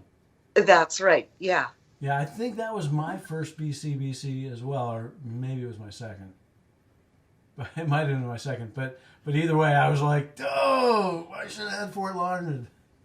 Yeah, and it's funny because the winner of the tournament, I think Patrick McGooey, he kind of did the same thing, only he had a little bit more money than me to work with at the end. So if I had more money, I'd have probably put it all, who knows what would have happened, right? I should have done better earlier. All right, now, is that your biggest score? In a tournament, yes. Yeah, okay. Now, on Horse Tourneys, I see your name all the time. And I know you have 2 entries in the Flo-Cal Faceoff. And I think you got them both on the same weekend. I did, and that's really unusual for me. I tend to be not very consistent. I can be lights out one day and pathetic the next day. I'm not very consistent. So to actually get back-to-back wins is really unusual and quite welcome, because it actually tells me, yeah, I can actually do that. All right, so tell me about like how you got into handicapping. Do you know what? I was born with that horse crazy girl gene that sort of confounds parents, that they don't know why their little girl is horse crazy, because nobody in the family even likes animals, let alone horses. So I just was born loving horses, and got into just, back in the day, watching horse racing on television, seeing the Kentucky Derby. And my mom liked to gamble a little bit. So on Friday nights, the family would go out to our racetrack, and my mom would do her $2 place bets. And my brother and I would each put in $1 and do a $2 place bet. And I discovered very quickly I was actually pretty good at picking horses. Now, my mom, she just would pick a name or whatever. And I discovered there was a thing called a racing form and tip sheets. And so, mom wouldn't buy any of that stuff. So at the end of the night, I would pick up the form, and I taught myself how to read it. And I was about 9 years old at the time. And so I quickly discovered there's all this information. And really, it's just like a big mystery. And the winner's in there somewhere, and you're given clues. And so each race is like trying to crack a mystery or something. So that's kind of how I got into it. And I love the challenge. Yeah, that's a common refrain. That's what it's all about for me. Now, I understand your husband, Steve, is also a tourney player, and is he in this contest? He is. He's got 2 teams as well. Okay, so who got who into Did you get him into horse racing? That's the question. Actually, no. We went to high school together, and he actually was horse crazy as well. I didn't know it at the time. He was 2 years ahead of me. But after we both graduated, we had mutual friends, and we kept ending up at the same parties. And at these parties, we would end up sitting in a corner talking about horse racing, because, we discovered we were kindred spirits. So we just, it was meant to be. I mean, half of what we do on a weekend is sitting around handicapping horse racing, which is awesome. That is a great story. Now, I know that you've had a lot of success. You were 5th in the BCBC, and I've never even broken. The best I've done is broken even in the BCBC. So I understand how hard it is. And the question I have for you is for other people who may be watching this who haven't had as much success. What advice would you give them for a tournament like this? For Flo-Cal or for something like BCBC? Yeah, like Flo-Cal. Okay, because Flo-Cal, a BCBC, you can make all these exotic bets. You can do tries and doubles, and Flo-Cal is straight win place, which I tend not to be as good at. I think, like with any tournament, don't panic if you fall behind early, especially because it's a 2-day tournament.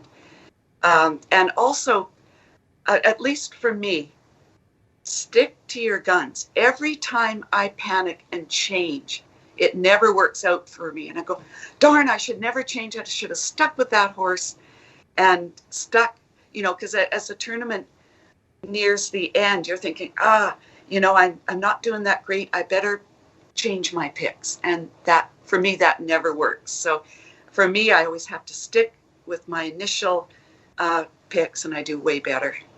All right. Well, that sounds like sound advice, and it's advice that I have not followed in the past, and and sometimes I have followed it, and I agree with you completely.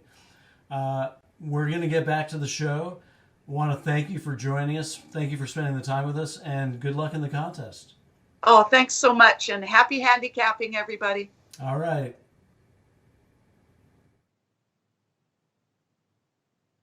And a major leaderboard shakeup with Charmaine's Mia at 16-1. adding 50 or so dollars. I'm not sure exactly what the total was, but adding it was $54. So $54. And if you look at the leaderboard now, you're going to see 7 of the top 10 pick that horse, Charmaine's Mia. It pays to be bold sometimes. Yes, it did, and that certainly was the key horse of the sequence that we've covered here on the live stream.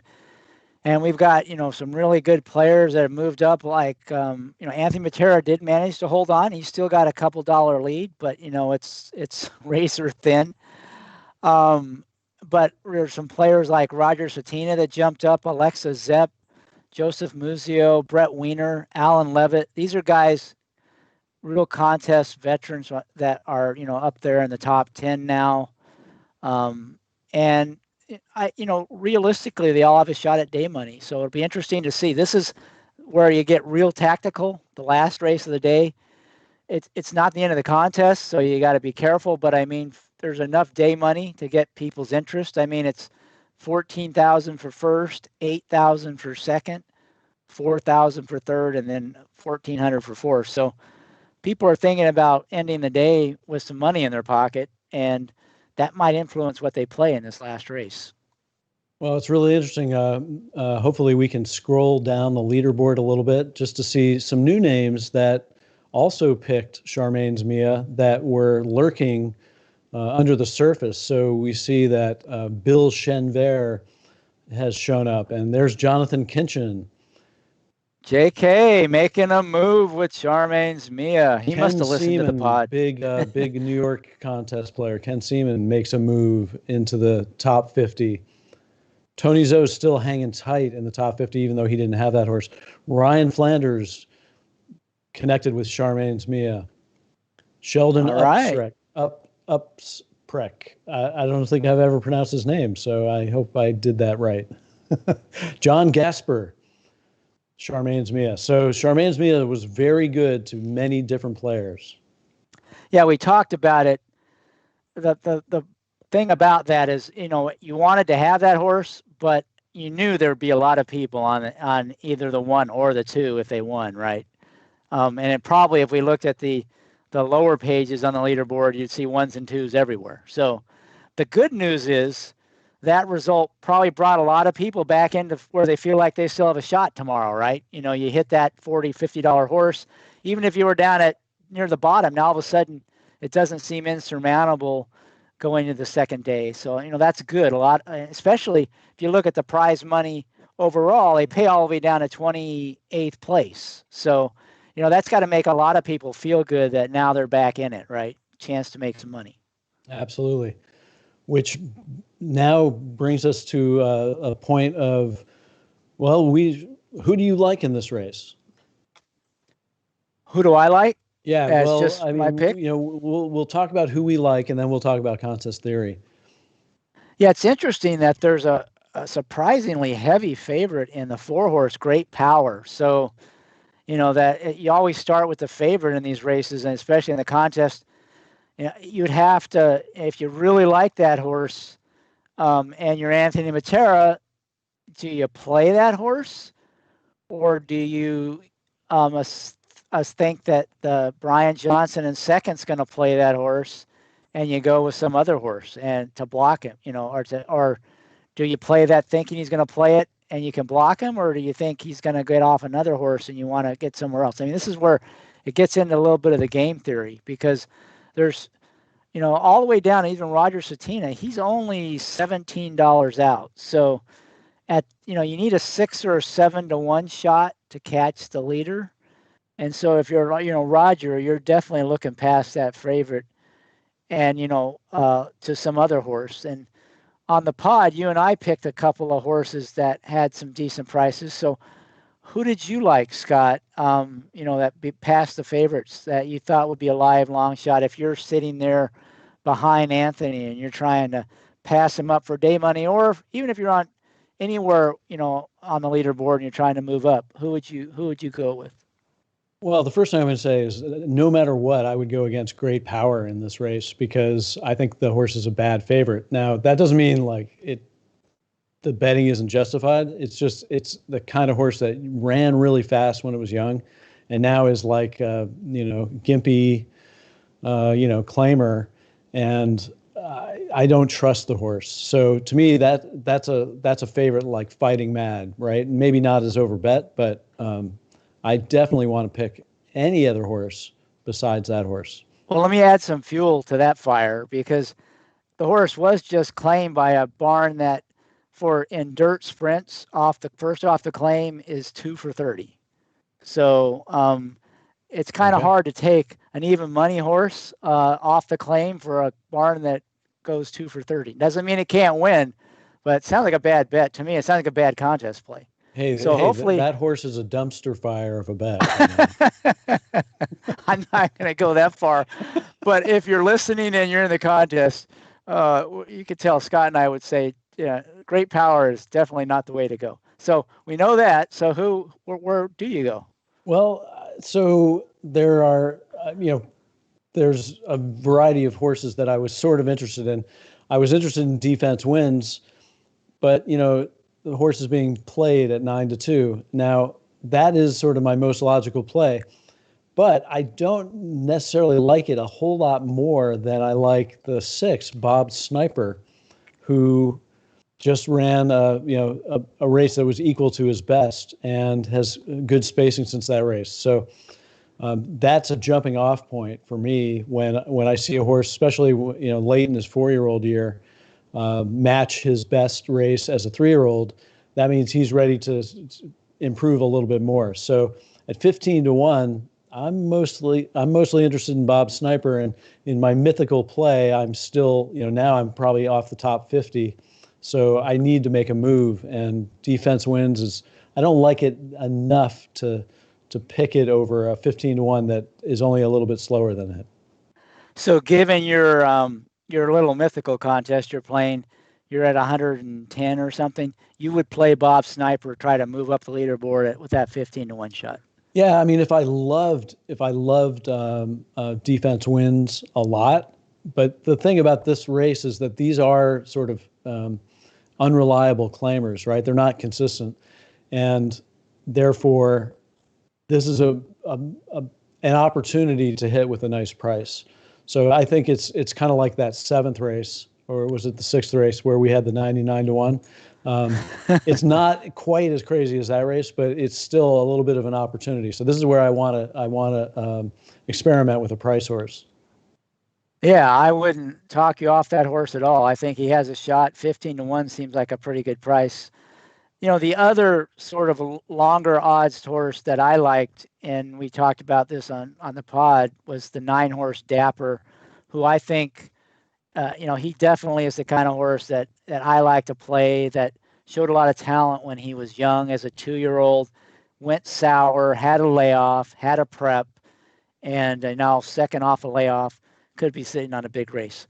Now, he may just have, may never run back to being the kind of horse he looked like he might be back as a 2-year-old.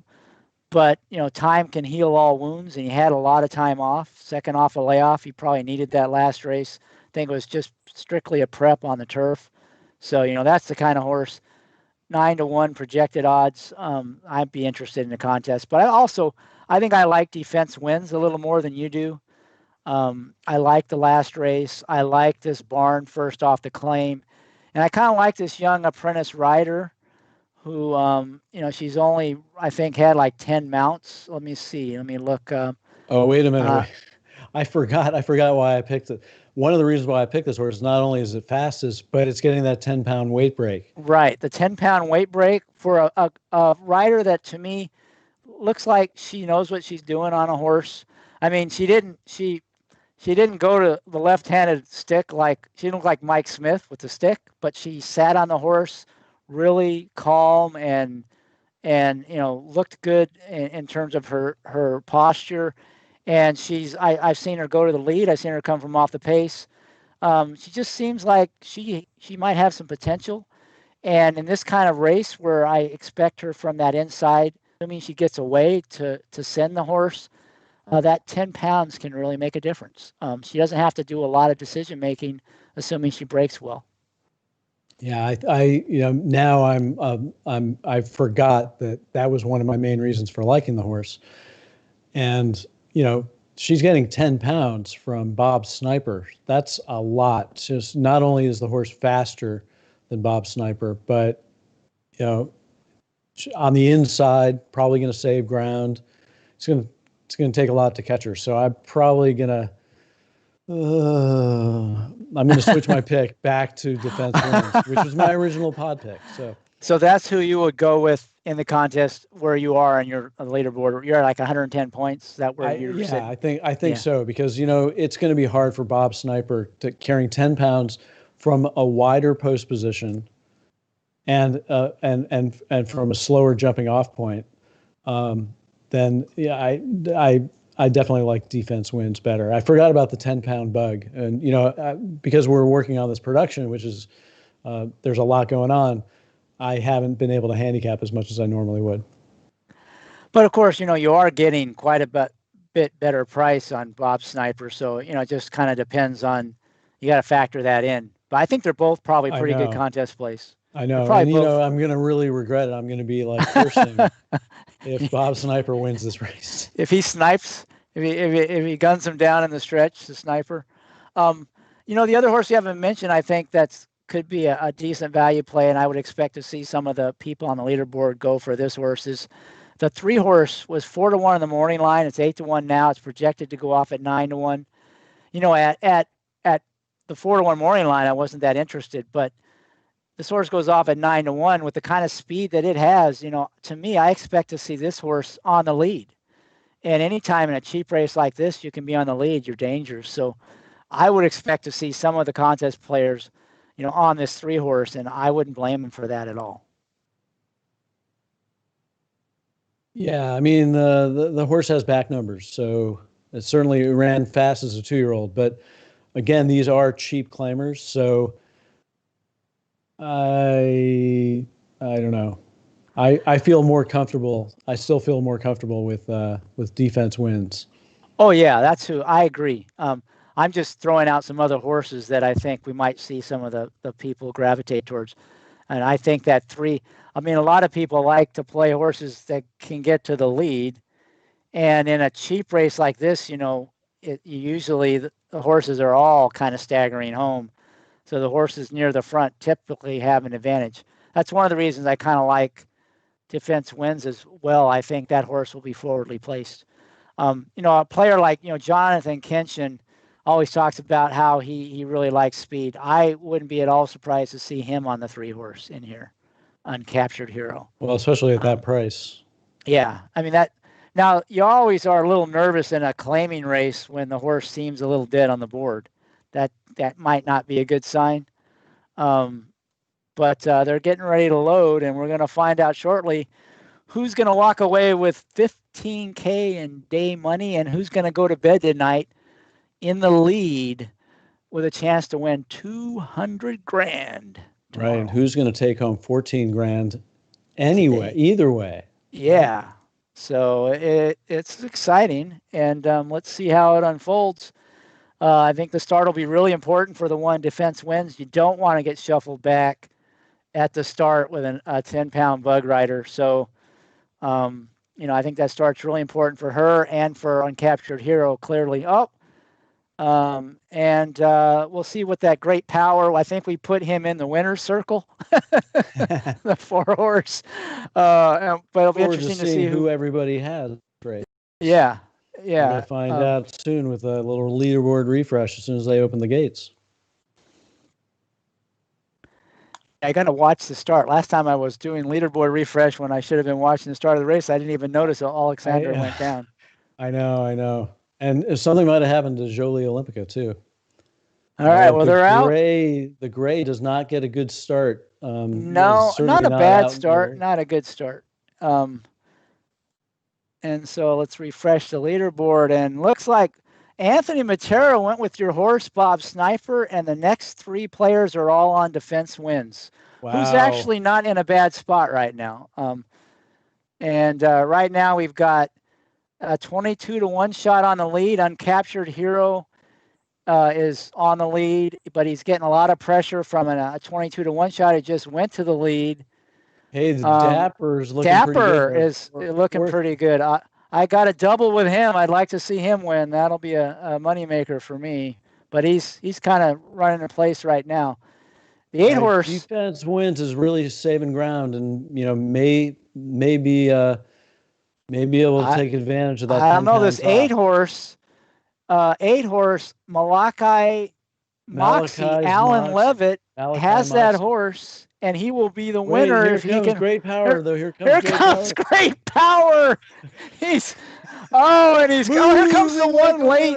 Oh, Defense Wins runs third. Okay. So, Alan Levitt was thinking he had it there. Instead, it's going to be Anthony Matera that's going to take that day money. Yeah, but he's gonna pick up some place money there on that 22-1, Alan Levitt. Yeah, but he's not going to go into first place. Well, he's not going to go to first, but he's going to get into the top 3, I think. Yes, you're right. He will probably. Oh, actually, he's 19. Yeah, the one horse had gotten a little better start. She might have been able to win that. He might have been able to win that race. She ran a good race, got beat a length. Kind of had to weave through traffic at the end. But with Great Power winning though, that will cut the place price a bit. So we'll have to see where that puts him. $20 would put him in the money. Well, Defense Wins ended up going off at 5-2. So, that horse took some money, and maybe it's a nail biter. But I think we can safely say that Anthony Matera has won the day money. And Brian Johnson's second. So we know they're 1-2. Yeah. It's just, it's if I were Eric Kurtzall, I'd be sweating. I might not get that. And John, who is it? John Wonderler. He's, those two are in, there's a chance they might get knocked down depending on the place price. Yeah. I think they're glad that Great Power did win. You and I put that one in the winner's circle by dissing him. I dissed the trainer off the claim, and now she's 3 for the last. I have no regrets about not picking that horse because, it was the right play, and we just picked the wrong long shot, right? The 22-1 got second, and it's going to pay more than the winner. The place will pay more than the winner, I think. Yeah, the only thing that hurts me is that I had, a $50 double, and it was paying 80-1 to the one horse. Oh yeah, well. So that cost me about quite. It was paying $145 for $2. So that one hurts a little bit. All right, so let's just go over the day money prizes again. First place is going to be $14,237. Second is going to be $8,542. Third is $4,271, and fourth is $1,424. I'd say there's a very good chance that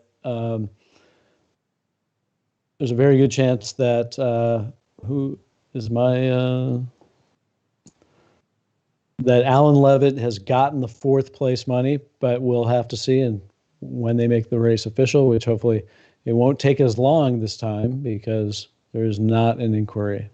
Yeah, a 10-horse field helps that place price. The favorite winning hurts it, so we'll see where it shakes out. It could be he could get the $20 that he needs, but he might fall short.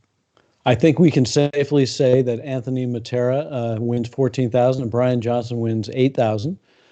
And we're not sure about Justin Wonderler, but if I were him, I'd be thinking, yes, I just want. Yeah, he probably got at least third or fourth. It's Eric is the one probably who might get. All right, it is official, and prices should be showing shortly.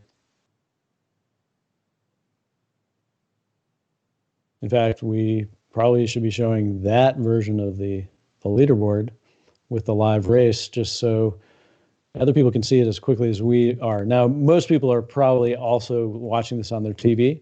So $14 place price. 14 place. That is not going to get him He gets him past Eric Kurtzel. So the loser in that was Eric, and the winner getting up into fourth for some day money was Alan Levitt. So that watch was out. a good Jonathan pick. Kinchin, second in the Breeders' Cup Betting Challenge, has moved up to 11th by connecting with some price horses. With that, he had the 8-horse in that race. He did. He had the 8-horse. So did Peter Renato, Mark Simonovich, Mark Feld, the Marks brothers. Ryan Flanders had that horse. And Jimmy O'Neill also had that horse. So few players, and not as many as you would think, but it also kind of looked like a long shot. I mean, it was hard to pick that horse, I think. Yeah, probably shows up a lot more on the last page of the leaderboard than the first page. But yeah, we have a good top 10. I mean, Anthony Matera, really good contest player. He kind of, has held on for first place. He gets the day money, and now he's in the front for the day 2. But a lot of other contest veterans like Roger Satina, Alexis Sepp, Joe Musio, Brett Weiner, Jonathan Kinchin, Kevin Cox. These are all people who've won, contests in the past, and should be a really exciting day 2 because there's not a big spread from, first to 10th. They're all one horse away from the lead. That's right. That's right. And I realized that when I opened with welcome, welcome, welcome, I was giving a hint as to the echo problems that we were going to have. So I do want to thank everybody for viewing this with us. I'm not sure how many people did view. I think we'll be able to look up that number somewhere. But there's 113 people watching right now, according to YouTube. So that's pretty good. Thanks for joining us. Apologies for the technology glitch at the beginning. It was all my fault. It was not the tech guys' fault. And, we hope to see you again tomorrow, and hopefully we'll make it as fun as possible, and we'll maybe get some live guests on the show.